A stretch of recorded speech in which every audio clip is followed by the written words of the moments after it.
2019. I'm very happy to introduce our next speaker, and his name is Harry Halpin.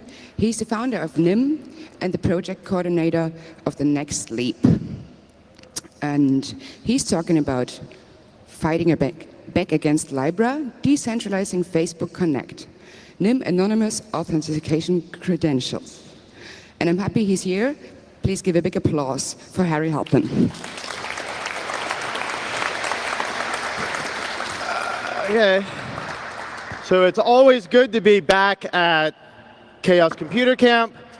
A few years ago, when I first came to Chaos Computer Congress, I was working on JavaScript cryptography, was really thrilled that the community here came back for camp, where I talked about my own rather personal experiences in terms of surveillance.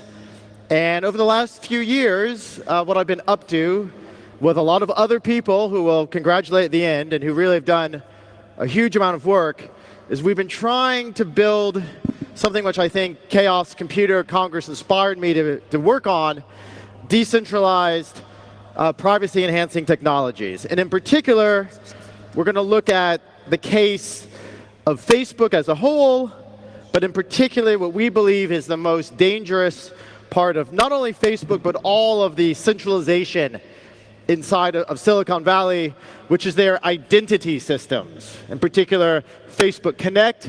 And then we're going to see how privacy-enhanced decentralized alternatives work.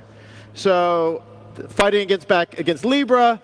And I think the issue with Libra, originally called Global Coin, is incredibly politically and philosophically interesting.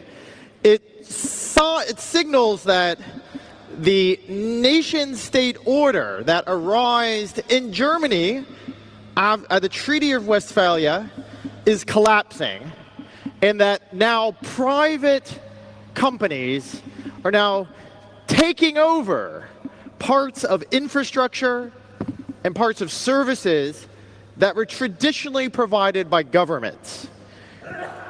Currency is obviously one case, and identity is another, and they're intimately connected. And Global Coin shows that the ambition of Mark Zuckerberg and the ambition of, I think, any of these companies is to build a global system of identity, which is a necessity for a global system of currency. And that, I believe, is extremely dangerous insofar as if it is ran in an authoritarian manner, and all for-profit companies are ran in an authoritarian manner, this is actually considerably worse than nation-state identity and incredibly dangerous in compared to, for example, decentralized key-based identity or federated email-based identity. So Libra is announced as a global cryptocurrency. It actually makes quite a lot of sense as a design. From a technical perspective, I'm not going to go too far into it. I think Morgan Beller, the designer, is somewhere here at camp, so you can talk to her about it. But effectively, it is a blockchain. There are validators. There are blocks. Transactions are collected and written to blocks.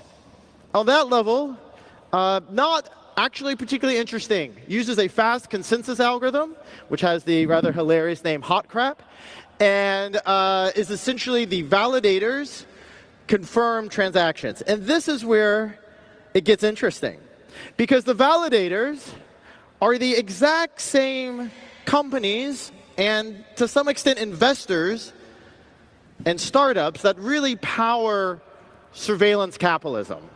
So it's not just Facebook. Although Facebook has built the technology and initiated the effort, they've created what's called a Swiss Verein, which is equivalent to a mutual association. And in this mutual association, there are different companies, including some traditional blockchain companies, such as Coinbase, large investment firms, Andreessen Horowitz, but also startups, Uber, Lyft, and both huge Silicon Valley companies such as eBay, telco providers such as Vodafone, and the current sort of payment providers, MasterCard, Visa, PayPal. I mean, this is an incredibly powerful group of companies. And the primary design bet of the Facebook Libra Association is that each of these companies has paid $10 million upfront to be a validator for these transactions, so that even though the blockchain itself will be public, there will be an API against it. You'll probably be able to write apps against it. And it is interesting, and I think very, to some extent, cypherpunk to try to put open source in the middle of such a titanically huge company, which really controls like the identity of a third of sentient life in terms of humanity.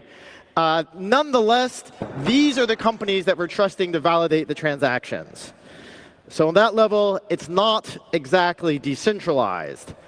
But that's not the real problem. There's been lots of complaints. Is it the blockchain system? Is it the real blockchain system? Is it decentralized? The real problem, and from an economic perspective, which I think we should actually congratulate Facebook on, is that they're saying it's completely absurd that the US government is the reserve currency of the world. I mean, come on, Trump's in power. They're doing a trade war with China. They're printing tons of money to sustain unsustainable American consumer debt. So they took a basket of uncorrelated assets, yen, dollars, Swiss franc, combined them with percentages, and they've created a new currency. And this actually does threaten the US dollar as a reserve currency. And that's where the action's been. You can see the US Congress is called the kind of media head and the director of the Libra inside of Facebook to testify at Congress. But I think, weirdly enough, I mean, probably Facebook screwed it up. Probably the regulators will not allow private companies to create a new global payment and transaction system based on essentially a basket of currencies which will disrupt the dollar. And I would be dubious if the kind of $6 billion that got put in the Libra Association Swiss bank account, the US government can't poke through it and get all the way to the $60 billion, or however much it is, inside of Facebook's bank account. Nonetheless, if it does happen, and we already know these things will eventually work, even if Facebook doesn't do it, people will have phone numbers and be able to send payments in their phones, and this will lead to tons of payment. And the vision that Facebook is pushing with the Libra wallet is that this will allow us to bank the unbanked. This will allow us that the large portion of humanity in countries like India, Sub-Saharan Africa that do not have access to bank accounts. As an American in Europe, it's actually really hard to get a European bank account. This will allow people to have bank accounts. However, even though Facebook has said, we will not use your personal data in the Libra Association, we will not share your personal data with, say, PayPal or whoever, the people running the validators, there is this giant loophole, and that is that the wallet, the Calibra wallet, will have to do what's called KYC AML, know your customer, anti-money laundering. They will essentially have to identify every person using the Calibra wallet. And they will be able to, as they have stated in their response to the regulators, they will be able to leverage the tremendous amount of personal data that they control, at least they easily can, in order to take these pseudonymous keys, which are on the Libra blockchain, which has validators, which is replicable, and et cetera, and they will be able to attach identities to those keys. And how they do that is a software which no one has talked about, which is the most important part of Facebook's current empire. And to be honest, I believe Calibra and Libra are just another way to leverage this kind of technology to create even more personal data. Because right now, Facebook obviously has your friends and your name and all of that, but they really would like your bank account. And this is done via what's called Facebook Connect.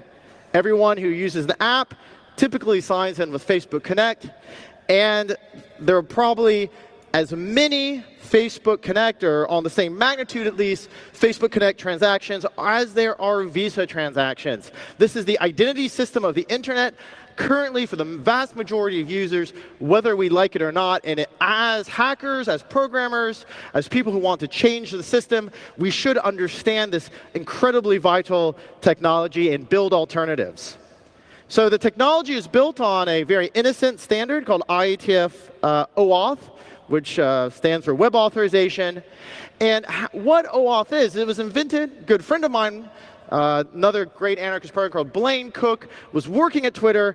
And at the time, in 2003, 4, 5, people wanted to sign on to Twitter, but they wanted some, profile data from them, a photo, easy access, not having to repeat passwords. So, at the time they said, well, just give us your Gmail password and we'll give you access to Twitter. But that's very dangerous because then Twitter has access to your entire Gmail. So OAuth was invented not as a mass personal data collection scheme, but as a way to essentially help people log in for single sign-in login, and then authorize the transfer of data. And the transfer of data takes place through the following players: the identity provider, who is, for example, Facebook, who has a lot of your personal data, and you would like to hand that data to a service provider, also called a relying party, that needs this personal data, and you have the user who gave you the personal data to the identity provider to begin with, and needs to authorize the service provider. So they've already authenticated using a password, two-factor authentication, whatever, to the identity provider. They've approached a new service, for example, say Twitter, and they want to use their Facebook ID to log into Twitter. And so you want to transfer data without sharing any authentication credentials. You might want to transfer all sorts of data, cities, age, whatever. You want to authorize that. And how OAuth does is very simple, because at the time, JavaScript cryptography and web cryptography in general was very immature, so they couldn't use digital signatures. People couldn't interoperate with digital signatures. Instead, all security boils down to TLS. This is the kind of flow. I'm just going to step through the flow really quickly, but you've all done this a million times, so you kind of know how it works. In the first step, you go up to Twitter and you say, hi, I would like to use my Twitter account. Twitter says, do you want to log in with Facebook? You click that login with Facebook button, and you are effectively shipped over to the IDP, which in this case would be Facebook. Now you got shipped, that's step 2. Step 3, you say, yeah, Facebook says, do you want to authorize Twitter to have my data? You click yes, that's step 3. When you click step 4, you go back to Twitter. Twitter, you have a token, which is called a bearer token. That token is basically a time-stamped kind of hash, is one way to think about it. Essentially a capability, if you're into sort of that kind of way of thinking about things. You hand that token, which functions as a capability, to Twitter. Twitter then shows that to Facebook in step 6. And in step 7, all that precious personal data flows from Facebook to Twitter. And what's really dangerous is that you will have to do that when you use Libra. When you use a wallet which is compliant, and they'll use the compliance regulations as the kind of excuse. There are privacy ways to be compliant, but of course I would be highly dubious that people would not leverage the amount of public data they can, that they already have to use here, that they will be able to control your financial data and send that data back and forth using this kind of centralized identity scheme they've already set up with Facebook Connect to both verify who you are and what you're purchasing. Because in the current scheme, as you may have noticed, the identity provider, which is Facebook in this case, has 100% transparency into which services you're using and when you're using them. And with Libra, they would have 100% transparency into what purchases you're making and who you're making them with and when you're making them.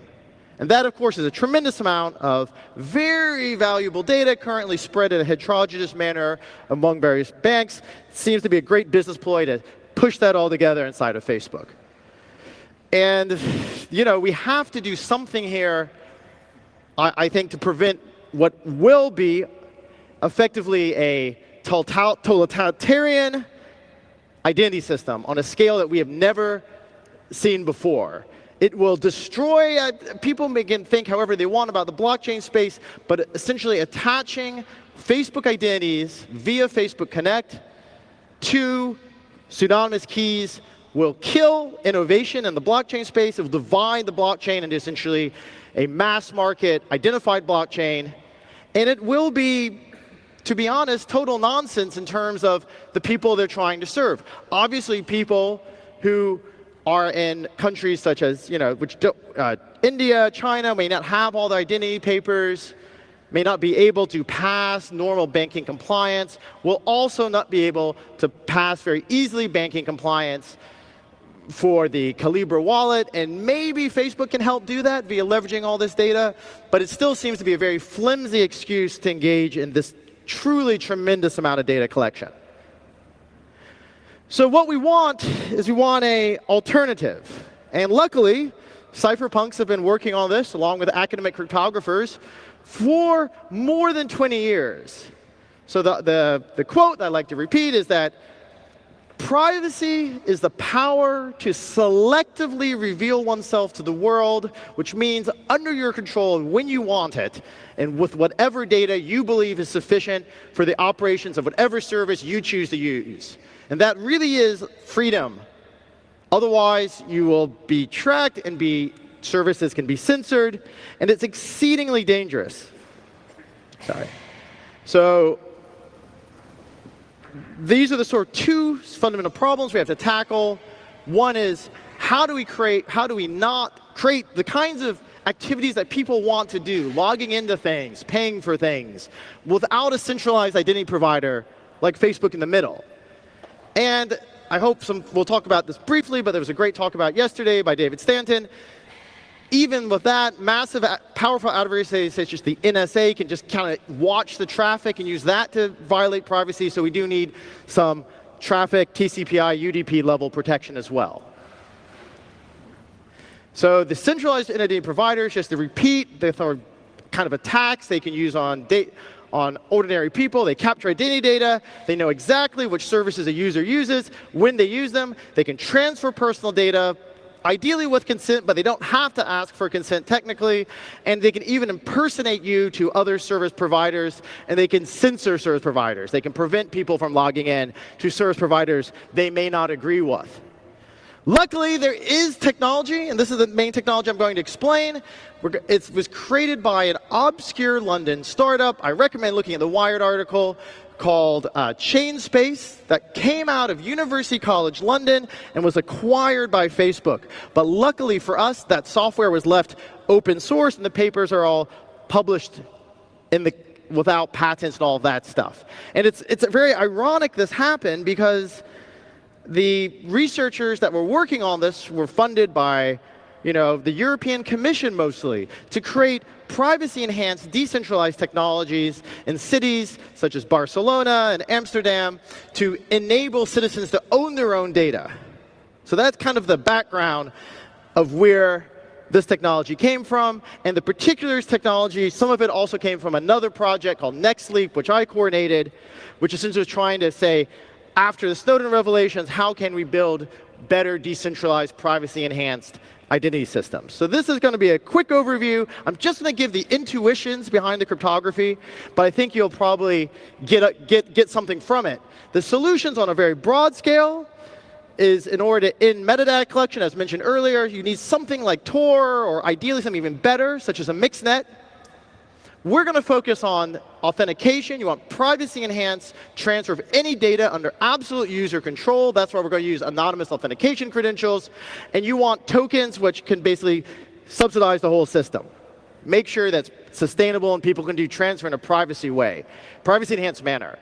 And we also want a few other properties. We want possibly these transfers of data to be cryptographically unlinkable, actually anonymized. We want users to be able to not only show data, such as I'm 18, but also private attributes, proof that they know something without revealing it, such as proof that I own a secret, or proof that I'm a member of a country, citizen in Europe without revealing which country. And we also may want, a lot of anonymous technologies makes it very hard to produce some very useful applications, such as, for example, long-term messaging, we want a profile which can receive and send messages over long periods of time. So we want pseudonym integration, not just complete anonymity.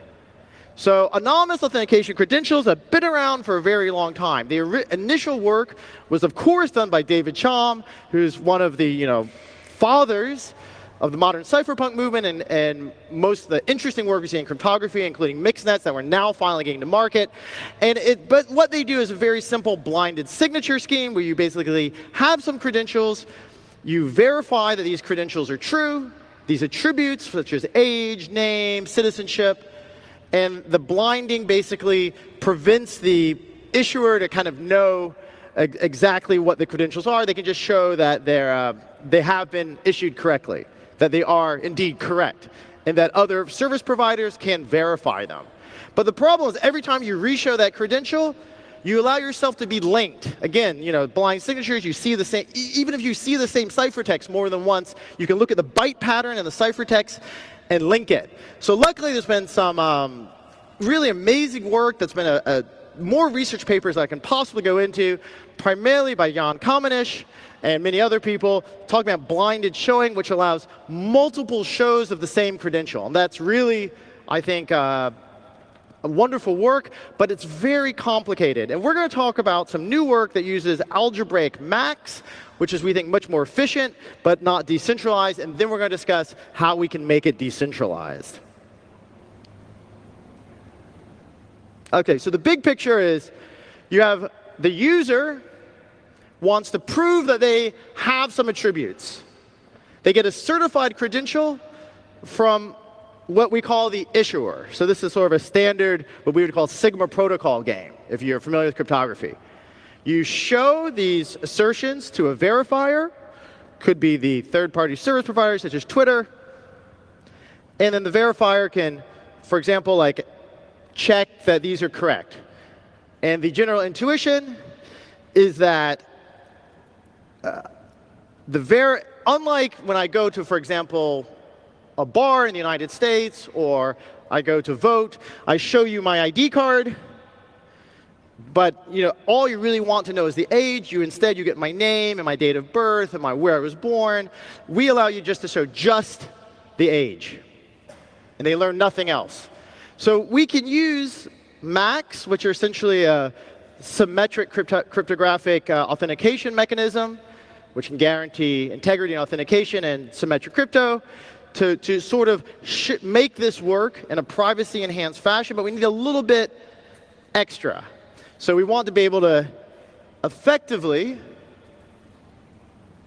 we have an issuer, and they want to be able to verify these credentials are indeed correct, that they've issued them correctly. There's the user, the prover. They get the certified credential. We've seen this before.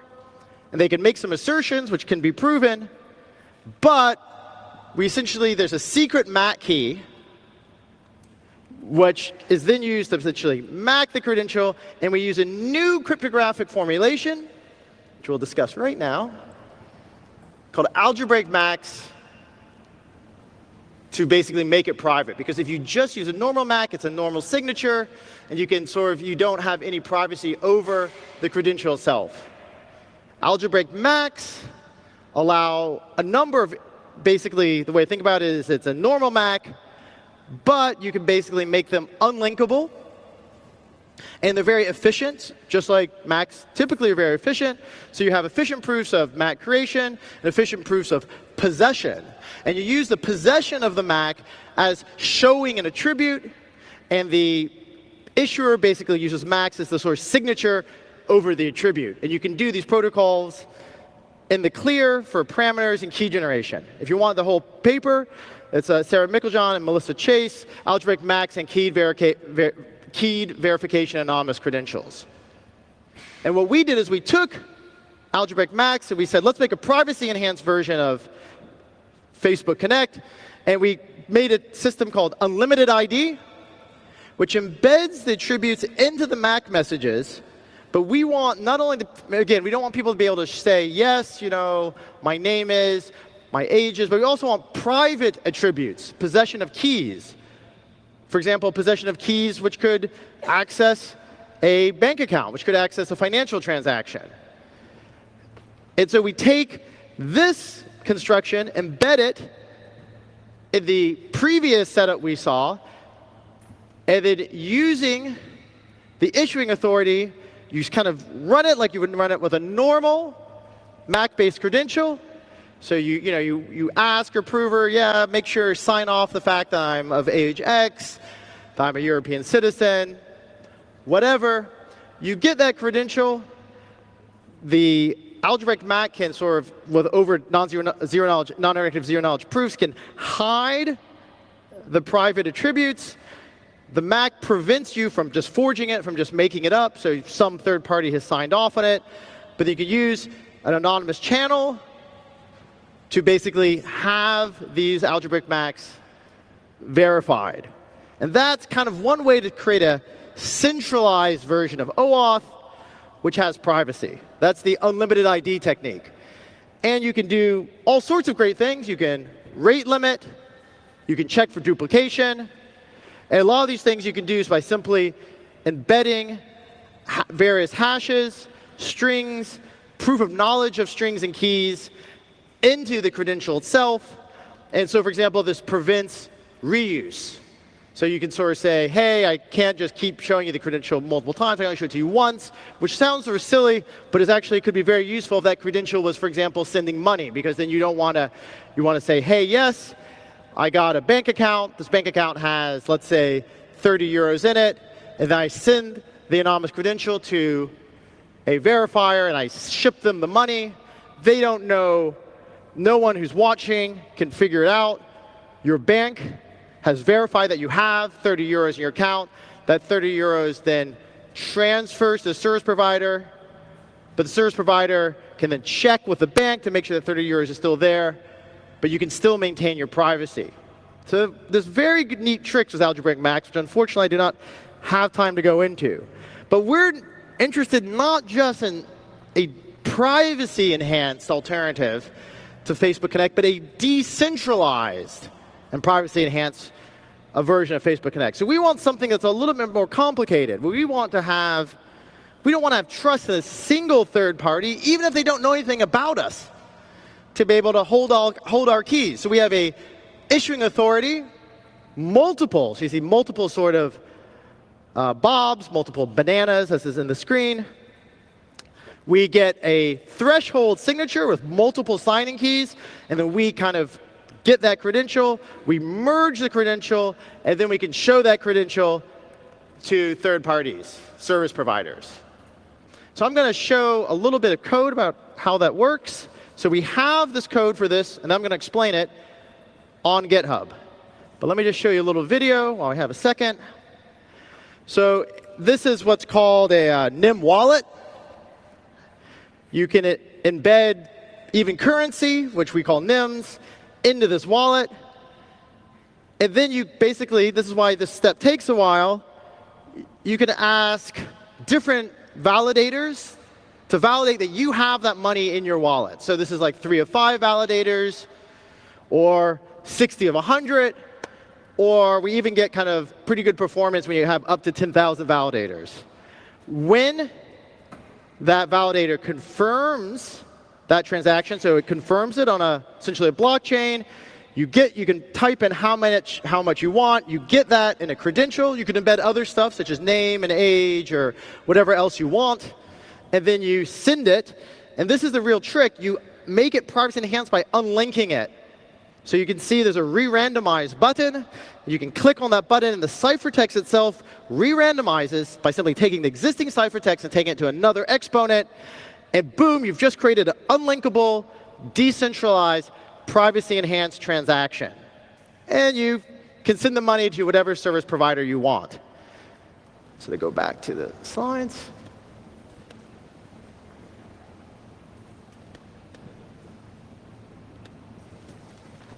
So the code's AGPL'd, free software, online. We'd love to have people play with it. But just to give you intuition for the tricks that we use, it's very similar to algebraic case, but there's a few different things going on. And you should read the coconut paper. Talk to Mustafa Al-Bassam if he's here, if you can see him around in the audience. You embed the attributes as commitments, sort of standard Peterson-style commits. Like I said earlier, you can use non-interactive zero-knowledge proofs if you want private attributes. And then you have pairing-based elliptic curve cryptography, which helps allow the signature itself to be re-randomized. So you package up your commits into an encrypted package using El-Gamal encryption, because you can then re-randomize it, ship it up to validators, they validate it, let's say 3 of 5 validate it, you ship it back, and you have some new functions. So while you can get partial credentials from an issuer, a validator, so to speak, the user merges these credentials together. They don't have any third party do it for them. And that creates a full credential that embeds all the information for identity they need, which can be shipped to a verifier in a service.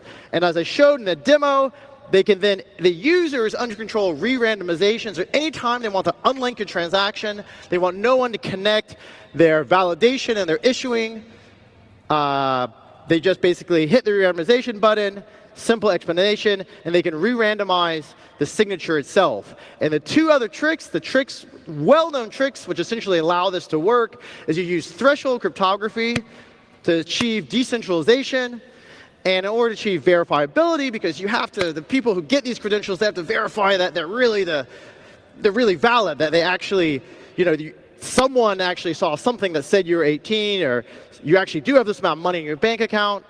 You can basically use a hashing trick over the secrets, similar to identity-based encryption, to make a hash which anyone can check, which can be publicly published. So we built this whole giant system, which I actually just demoed to you, minus the mixnet component already, taking essentially some sort of NIM, some sort of token, shipping it around, embedding all sorts of attributes into anonymous authentication provider credential. You can have third parties sign off on them. You can create these attributes yourself and make them self-sovereign, so you can sign them, ship them up to a validator. The validator doesn't know what credentials you're getting signed off on. They don't know where you're going with them. They just said, yep, looks valid. Someone signed that. I don't really care. We trust the user here. They ship it back. Depends on the kind of attribute you want. You can then ship it through something like a mixnet or a Tor, an anonymous communication channel. Bring the linkability on the timing aspects and various other metadata. The service provider can then check the credential, go back to the blockchain, make sure that there's been no double spending, and then you can both do one-time attribute shows for essentially financial transactions or other kinds of one-time sort of things, and also multi-shows for things like age, date, whatever, your name, where you really want to tell multiple people, and you can just do it an unlimited amount of time. And because we're not using full ZK snarks, we're using these kind of very specialized non-interactive zero-knowledge proofs, we get pretty linear scaling. Things operate, unlinkability can take place in 2 milliseconds, and verification tends to be around 50.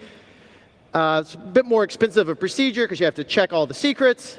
And you can see the more and more people you add to the system, it, of course, gets slower because there's more and more things to check, but it's slower in a linear fashion. So we think that's pretty cool.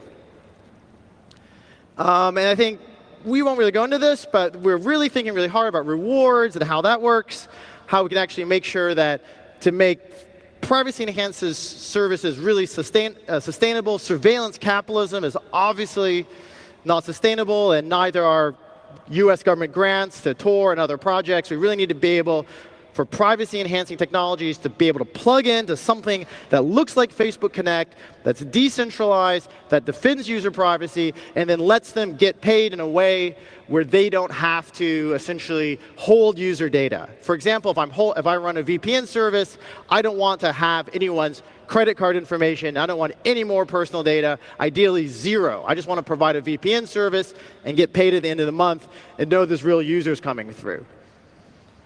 And there's tons of other use cases outside of VPNs, one which I think the European Commission worked on attribute-based credentials and funded a lot of this for identity management to make an alternative to Facebook Connect. But there's also, I think, there's a very powerful use case around secure messaging. When you use, for example, Signal, you have a phone number, you have contacts, all of this stuff should be embeddable within a privacy-enhanced credential. And we have some software. I recommend taking a look at Status, which actually is decentralized, which tries to provide some of the same capability as Signal. And this software should be embeddable. And some of the newer standards coming out to try to make open standards that have better scalability than the Signal protocol in terms of large group messaging and to be an actual IETF open standard. And these kind of standards, because they're built to support things like Facebook Connect as the fundamental identity system, we want to make sure we can slot in sort of decentralized privacy-enhancing credentials into these kinds of next-generation messaging protocols. So I'd recommend anyone interested in messaging, check out the IETF message layer security work. I won't go into mixnets because we're running out of time, but again, there was a great talk on yesterday. Just check that talk out. Essentially, it is possible to obfuscate metadata and hook that to a credential. This is all the wonderful people who've been working on the project. Claudia Diaz, Anya, Dave, who actually left Libra and has now joined us, Jared, Andrew, who's done a lot of the hard work on the code. And I would really recommend, if you want to get involved, everything's on GitHub. I want to review some of the papers that you may want to take a look at if you're interested in deep diving. So again, the keywords are chain space. A lot of the code is on their website, lots of good links. Even though they were purchased by Facebook, they're still website and the code's still there. For early work on anonymous authentication credentials, the really classic paper that goes over Schnorr signatures, all the way from 1991, efficient signature generation by smart cards, and then the kind of use of this in what ended up being Microsoft Passport by Stefan Braun. And the real core paper for Coconut credentials is called Coconut. That gives you the decentralization and privacy. But if you're interested in the algebraic MAC work, which allows to have centralized privacy-enhanced identity, which could be useful for some use cases like governments and places where you really need a lot of speed, a lot of transactions, you can look at my work on Unlimited ID. And that's it. I do want to, there was a lot of information at once. I'm just going to reiterate the fundamental points. And the fundamental points are this, that everyone's very concerned about currency, but identity is the real currency. And any plays for new global cryptocurrency schemes are effectively plays to make global identity systems. We already have the world's largest identity system operational right now, bigger than any nation state, ran by Facebook. But luckily, due to 20 years of research, we have the technology to build alternative. We even have working code. We just have more people be aware of the problem, build this into their own apps, and work with us to make more efficient, more private, and a more decentralized alternative. Because to be honest, I don't think anyone wants to live in a society where single authority can watch all your transactions and have the control over both your financial transactions and the most intimate details of your life. We need to have privacy-enhanced decentralized alternatives, and I welcome you to just join us in helping make this true. Make this a reality. Fight back against Libra. So, any questions?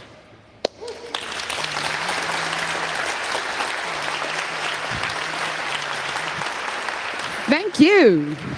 That was emotional, but I think that's really worth it. We need engagement. We need to fight. Okay, do we have questions?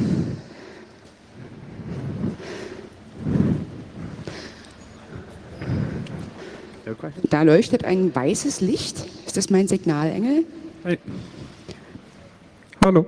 A question about the Libra. Basically, when everybody puts money there, they pile up a lot of cash. So it's kind of like a debit card.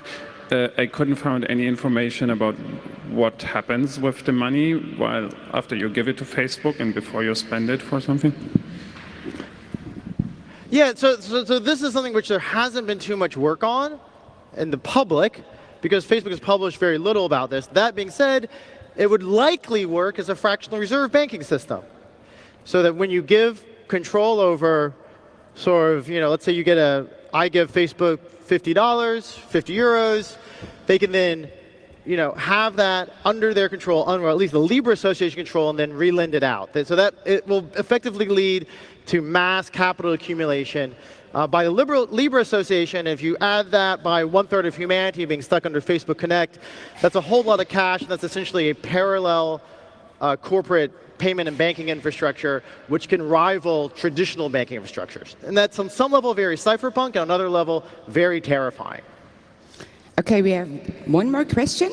We just have one more question Sorry, now. I'm here afterwards. Yeah, he will be here afterwards. So, hi. Have you any thoughts on decentralized identity providers? So, would they verify government credentials or anything, or are there different ideas about that to do that decentralized? Yeah, so what we tried to do, if I can get back to the picture, is we tried to build a system where we disintermediate centralized providers from validation and verification. So, oh, there it is. So you can see in this diagram in step 2, okay, your identity provider could be the German government, which is a big centralized entity. They might sign off on just your age or just your passport, and you can make up some other stuff, and you can work these together and have them be validated in a decentralized way. So we don't think they're incompatible. Okay, thank you so much.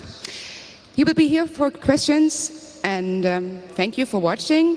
Please wash your hands, take your stuff with you, and don't leave any garbage. And a big applause for Harry Hilbert.